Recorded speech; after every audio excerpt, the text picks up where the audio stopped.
Olá, meu amigo e minha amiga, seja mais uma vez bem-vindos aqui ao nosso canal. Pessoal, o INSS gosta de fazer exigência, né? Ainda mais com essas mudanças que estão fazendo nos critérios, procedimentos, normas. É só exigência, cada vez mais aumenta para o segurado, mas o INSS também tem que cumprir algumas exigências. E aí, quando é a parte que eles têm que fazer, muitas vezes eles não fazem, deixam a desejar. Então nós vamos colocar isso em ordem, mostrar para vocês, trazer aqui o entendimento de tudo isso como acontece, tá? Nós vamos apresentar aqui graves, tá? Assuntos graves que o INSS tem obrigação de cumprir e ele não cumpre. Principalmente sobre exigências de incapacidade, de doenças, acidentes, destacando aí, nós vamos destacar também processos, tá? Para comprovação de incapacidade, nós vamos entender toda a relação de acidente, doença, direitos. Bom, para o INSS é fundamental definir a origem da incapacidade, ou seja, se é decorrente de um acidente de trabalho, doença ocupacional, problema doméstico, o acidente de trabalho, como nós já falamos em outros vídeos, e doenças ocupacionais, elas têm cobertura ampla, tá? São benefícios específicos, auxílio acidente, estabilidade no emprego, enquanto as domésticas, né, não gozam desses direitos adicionais. Essa diferença impacta diretamente o segurado. Se você não viu o vídeo, um dos vídeos anteriores, assista, porque é importante para você entender. Agora, independente da origem da incapacidade, o INSS exige uma vasta documentação, incluindo laudos detalhados, relatórios de especialistas, exames atuais, condições originadas do trabalho, como doenças ocupacionais, ainda comprovar que a incapacidade está ligada diretamente à atividade profissional. Já em casos de doença de origem doméstica, é necessário somente comprovar a gravidade e a permanência da incapacidade para justificar o recebimento do benefício, tá? É comum que esses laudos particulares ou do SUS, eles não coincidam com a avaliação dos peritos do INSS. Não existe lei que proíbe você ter um laudo de um médico do SUS ou de um convênio, né? O INSS não pode recusar. Mas é aquilo, né? Os peritos não olham com bons olhos, especialmente em casos de doenças psicológicas ou doenças crônicas. Esse conflito ele pode resultar na negação do benefício, o que obriga o segurado sempre a procurar recurso. Nesses casos de doenças ocupacionais, é necessário demonstrar claramente que o trabalho agravou ou causou a condição para reduzir o risco, né, de questionamento durante a perícia. Para algumas condições, o INSS exige exames avançados, como ressonância magnética, tomografia, que nem sempre estão disponíveis pelo SUS e são caros em clínicas particulares. O segurado não tem condições muitas vezes de pagar. Essa exigência se torna ainda mais complicada para trabalhadores que vivem em áreas com poucos recursos de saúde, né? Cidades de interior, municípios afastados. Quando a doença é ocupacional ou o acidente ocorreu dentro do ambiente de trabalho, há uma expectativa de maior apoio financeiro por parte do empregador. Mas das doenças e acidentes domésticos, o segurado precisa cobrir esse custo sozinho. Quando é doença ou acidente dentro do trabalho, tudo isso é por conta da empresa, tá, pessoal? Ressonância magnética, tomografia, os exames, a empresa que tem que se responsabilizar. Os longos períodos de espera, por exemplo, também para realizar perícia, colocam os segurados em uma situação vulnerável, já que podem ficar sem renda enquanto aguardam essa avaliação. Esse tempo de espera, somado ao risco de revisão e ao temor de perder o benefício, afeta com certeza a estabilidade financeira do segurado, especialmente daqueles com condições crônicas que podem passar por perícias sucessivas para comprovar a continuidade do benefício. Esses acidentes, eles garantem, né, quando é de trabalho, uma estabilidade de 12 meses. Agora, para doméstico, acidente ou doença doméstica não tem. Olha aí, você sai do INSS e retorna para o trabalho e você pode ser mandado embora. Essa diferença é crucial, tá? Primeiro porque mexe no psicológico, abala totalmente, já passa por dificuldades, por exemplo, e desafios para passar por perícia, como nós acabamos de falar, às vezes demora e a pessoa ficou sem renda e ainda ela não tem essa segurança da estabilidade. Para segurados que têm incapacidade parcial de origem ocupacional, o INSS geralmente também obriga a participar de programas de reabilitação, com o objetivo de reintegrá-los em funções compatíveis com a condição, né? Em caso de doenças domésticas, a reabilitação ela também pode ser uma exigência, mas nesses casos o INSS não prioriza a reinserção do trabalhador no mercado de trabalho. No entanto, recusar esses programas leva à suspensão do benefício. Quer dizer, o segurado ele é obrigado a participar, querendo ou não. É o que eu falei, o INSS exige muito. Mas será que ele cumpre também as obrigações? O auxílio acidente, por exemplo, após um acidente ou uma doença ocupacional, tá, pessoal, que fique bem claro, as sequelas que ficam permanentes, que reduzem a capacidade desse segurado, esse benefício ele é concedido.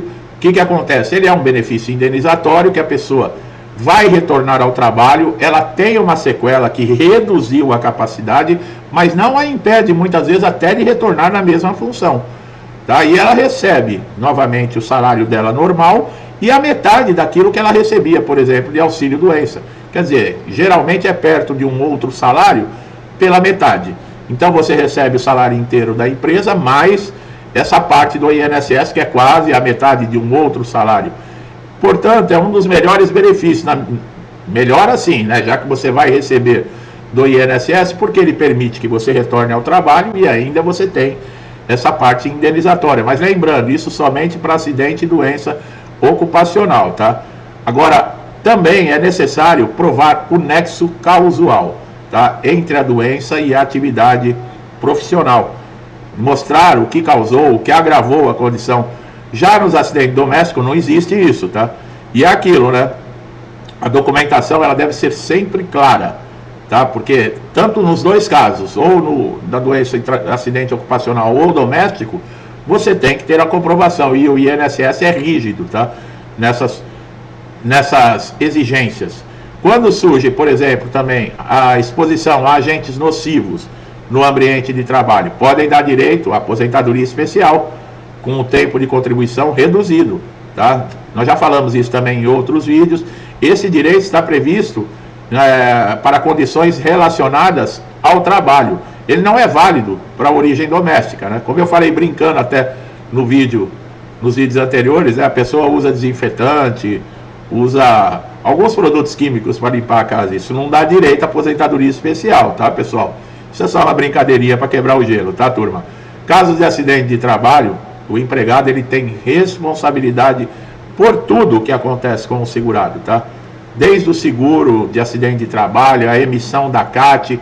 Em alguns casos, se houver negligência da empresa, é obrigado a indenizar esse segurado. O INSS, se numa avaliação constatar que a doença ou que esse acidente deixou lesões, sequelas totais e permanentes, aposenta por invalidez. E quando há perda, por exemplo, de um membro, ou a pessoa vai ficar numa cadeira de roda, paralisado, a empresa tem que dar todo o suporte, tá, pessoal? Não existe isso, não. A empresa já fez a parte dela. Não tem esse papo, não. Mesmo doenças crônicas, o INSS também exige a comprovação contínua da incapacidade. Os segurados precisam se submeter a perícias periodicamente. Essa exigência é particularmente complexa para doenças ou acidentes de origem doméstica, pois elas são muitas vezes... Você leva toda a documentação, atende todos os requisitos e o perito, ele simplesmente indefere ou não concede o benefício sem explicação nenhuma. Aí, como nós já falamos também em diversos vídeos, vamos para a justiça. Ah, mas você pode entrar com recurso dentro do INSS. Mas não muda muita coisa não, viu? Não se empolguem com recursos não. Eu sou bem sincero em falar, porque eu já acompanho o INSS há muito tempo e eu posso falar para vocês. Uma média de 95% das pessoas que procuram a junta de recursos do INSS não muda a decisão tomada pelo perito, tá? Não adianta eu chegar aqui e ficar falando conversinha, nossa, que você pode recorrer dentro do INSS, que não vai dar em nada. Pelo menos, é o que eu falei, praticamente quase todos os casos é isso que acontece. As perícias do INSS geralmente subestimam a gravidade das condições de saúde do segurado, devido, por exemplo, à falta de um documento e exames físicos que comprovem a incapacidade, gerando dificuldades ainda adicionais para segurados que precisam mostrar, por exemplo, a extensão de impactos psicológicos em suas atividades diárias. Distúrbios psicológicos e mentais é terrível, eles exigem demais a comprovação. Depressão, ansiedade, tudo isso para comprovar, existem exames que comprovam, mas como nós falamos, também não é todo mundo que tem condições de pagar esse exame. Se for ocupacional, doença ou acidente, a empresa é obrigada a arcar com os custos, mas quando não é? E aí? A pessoa, além de ficar sem salário, não pode trabalhar porque está incapacitado e ainda ter dinheiro para pagar exame, não tem condições. O INSS tem a responsabilidade também de cumprir prazos, manter transparência no processo. E eles fazem isso, pessoal? Isso é uma exigência que eles têm que cumprir. Mas nem sempre fazem, né? Deixando muitos segurados desorientados quanto ao status dos seus pedidos. O segurado precisa conhecer os seus direitos e saber como recorrer se um benefício for indeferido por conta própria.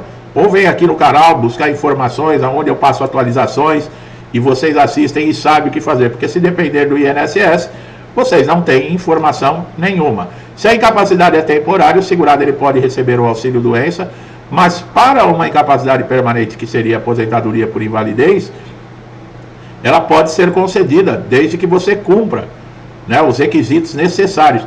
Ah, mas a aposentadoria por invalidez, ela dá mais tempo entre as perícias.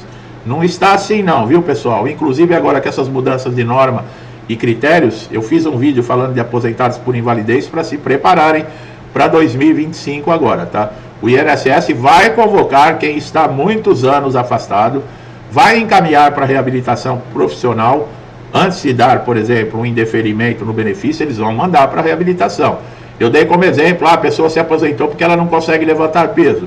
Eles põem você na reabilitação e falam que você pode ficar numa mesinha atendendo telefone. E te tira da Previdência. E você é que se vire. É assim que vai funcionar. Isso é um alerta, tá bom? Nós estamos vendo muita coisa acontecendo. A pressão em cima do INSS também está muito grande com relação à Justiça, ao Ministério Público, devido a esses indeferimentos, essas cessações de benefício, sem nenhum critério, sem nenhum padrão, sem justificativa. E no fim a Justiça acaba ficando cheia de processo, não tem condições, por exemplo, de ser feito um julgamento com calma, o juiz consultar. Ele vai usar muitas vezes a jurisprudência, né, que são casos semelhantes que já tiveram sentença, e ele vai usar quando acontece, mas é aquilo, tudo que o INSS faz acaba refletindo na Justiça, porque o segurado ele é obrigado a ir buscar os seus direitos, e a Justiça é o último estágio, é a última chance que ele tem para conseguir isso. Então todo segurado recorre à Justiça, e é assim nós vamos levando a vida, né, pessoal? Olhando para o INSS, exigindo cada vez mais, mas não cumprindo as exigências que eles devem cumprir, e o segurado aí. Mas esperança que um dia tudo isso mude, tá? Meu amigo e minha amiga estão chegando a primeira vez aqui no canal, sejam muito bem-vindos, aproveite todos os nossos conteúdos, muita informação relevante para você, atualizada. Você só tem a ganhar, conhecimento é muito válido, e eu sempre falo, INSS não é para amadores, tá bom? Isso quer dizer que se você não souber como a máquina funciona, ela vai triturar você, ela vai brincar, pisotear, e você não vai saber o que fazer. Então, se gostou do meu trabalho, das informações, dá um like, se inscreva no canal, ative o sininho de notificações, porque o YouTube não está entregando vídeo para todo mundo. Se o sininho não estiver ativado para todas as notificações, você pode perder conteúdos relevantes e atualizados, tá? Meu amigo e minha amiga, muitos comigo desde o início do canal, meu muito obrigado, que Deus abençoe todos vocês, a casa de vocês, a vida de vocês, a família de vocês, com muita paz, saúde, prosperidade, alegria, harmonia, tudo de bom, tá, pessoal? Tudo que eu desejo para mim e para minha família, eu lhes desejo em dobro. Deixo um forte abraço e até os próximos vídeos.